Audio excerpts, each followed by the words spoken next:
कुछ बीबियां ना यकीन करो एक चाह दे कप पिछे ना ऐसी ऐसी बुराई गीबत कर दियां ने ना एक दूजे दियां कि अल्लाह माफ करे। तोबा तोबा तोबा। महल्ले दियां बह जाणगियां दो चार इकट्ठियां होके हैं जी चाह दा कप ते किसी सूजी दा हलवा पकाया होवे दा नाल ओह खाण दियां नाले ओहदे विहड़े बह के अपनी सस नूं जनाब ओहदियां जो बद तरीफियां ने कर करा के ओह जिहदे घर बह के पीण दियां चाहवां ओह भी खुश होई हुंदी ओह अपनी सस नूं दियां सुना छड्डदी है। गीबत मेरे रब नूं पसंद नहीं ते मैं एक गल दसां जिहड़ा किसे दा बुरा सोचदा ना ओहदे नाल कदी चंगा नहीं जो होया ते जिहड़ा किसे दा चंगा सोचदा ना रब ओहदा दुनिया ते भी सिद्ध करदा ते आखिरत दी सिद्धि हो जांदी है। इस वास्ते कंड पिछे किसे दा बिल्कुल बुरा मत सोचो। पहले अपना गिरबान झाको कि तुसी किड्डे को नेक चंगे हो।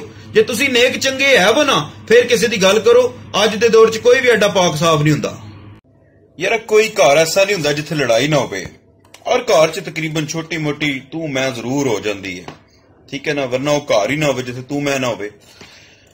अक्सर ना बीबियां आपस लड़ पैंदियां ने, दरानी जठानी लड़ पैंदी है जी, ननान भरजाइयां लड़ पैंदियां ने, सस नूं दी भी कई बारी मूंह मारी हो जाती है।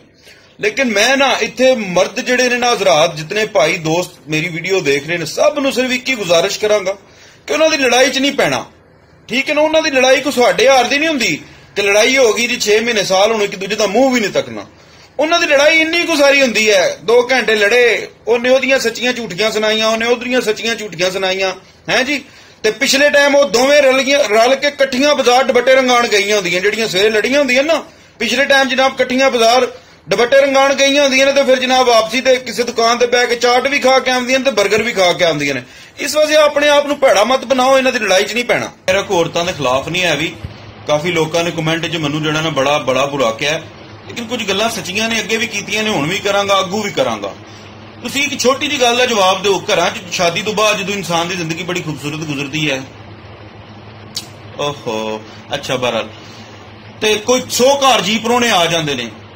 जे कोई मुंडे दे रिश्तेदार भैन भरा आ जाण ना ते जनानी नूं बंदा पुछे ना बई की पकाना है ते बड़े प्यार नाल आखणगियां जान जी ज्यादा कुछ तो खाने नहीं होता, एक आध चीज को बना लेते हैं, अच्छी सी खाई भी जाएगी।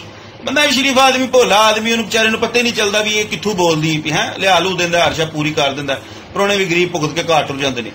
ते जे फॉर एग्जाम्पल कुड़ी दे कोई पेके आ जाण, कोई भैन भरा रिश्तेदार आ जाण ते बंदा पूछे ना हाँ जी की पकाना है, तो फिर पई आके कि जान जी कोफ्ते भी बना लेते हैं, चिकन भी बना लेते हैं, मटन भी बना लेते हैं, भाभी को खीर बड़ी पसंद है, जान जी मैंने वो भी बनानी है।